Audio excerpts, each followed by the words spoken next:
Snow fell relentlessly. A thick blanket of white now covered the small village, muffling all sound. The wind howled like a banshee, rattling the windows of Eliza's cabin. Each gust sent a fresh wave of snow swirling through any crack or crevice it could find. Eliza, alone in her cabin, huddled near the fireplace. The fire, her only source of warmth, crackled and popped, battling the relentless cold seeping in from outside. Each gust of wind seemed to mock her efforts, threatening to plunge her into an icy abyss.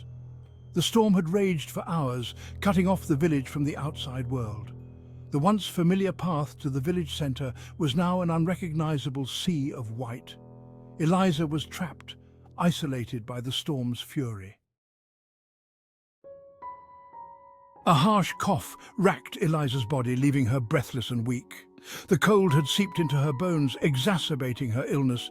Each breath was a struggle, her lungs burning with every inhale. She clutched a threadbare blanket tighter around her frail shoulders, seeking solace from its meager warmth. The meager fire offered little comfort, its heat a distant promise in the face of the biting cold. Eliza's meager supplies dwindled with each passing hour. The harsh reality of her situation settled upon her. She was alone, sick and running out of time. The silence in the cabin was deafening, broken only by the howling wind and the crackling fire. The storm had raged for days, each hour stretching into an eternity. Eliza, lost in her fight for survival, felt the weight of solitude pressing down on her. She yearned for the sound of a human voice, the comfort of another presence. The isolation gnawed at her sanity, whispering doubts and fears into the silence. Memories flickered through her mind, laughter, warmth and companionship. These memories, once a source of comfort, now served as a painful reminder of what she had lost. The storm had stripped away everything familiar, leaving her stranded in a sea of white silence.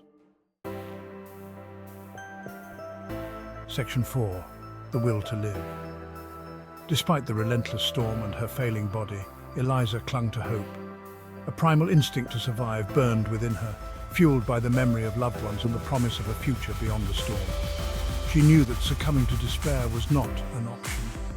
With each labored breath, she fought against the encroaching darkness, clinging to the belief that rescue would come. Eliza rationed her dwindling food supplies, stretching them as far as possible. She melted snow for drinking water, savoring each drop as a precious commodity. Every action, no matter how small, was a victory in her fight for survival. Section 5. A race against time. The storm raged on, showing no signs of abating. Days blurred into nights, each one colder and more desperate than the last. Eliza's strength waned with each passing hour. The fire, her lifeline, dwindled dangerously low. Panic welled up inside her.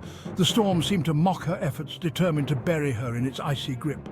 The line between reality and hallucination blurred. Shadows danced at the edge of her vision, their voices whispering promises of warmth and rest. Eliza knew she was losing her grip on consciousness. Darkness beckoned, promising oblivion from the cold and the pain. Yet, even in her weakened state, a flicker of hope remained. Section 6. Hope Arrives.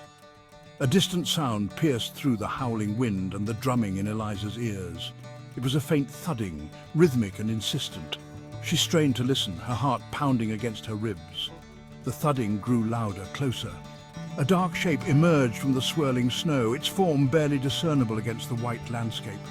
A surge of adrenaline coursed through Eliza's weary body. It was a person. Someone was coming. The figure stumbled towards the cabin, battling their way through the deep snowdrifts.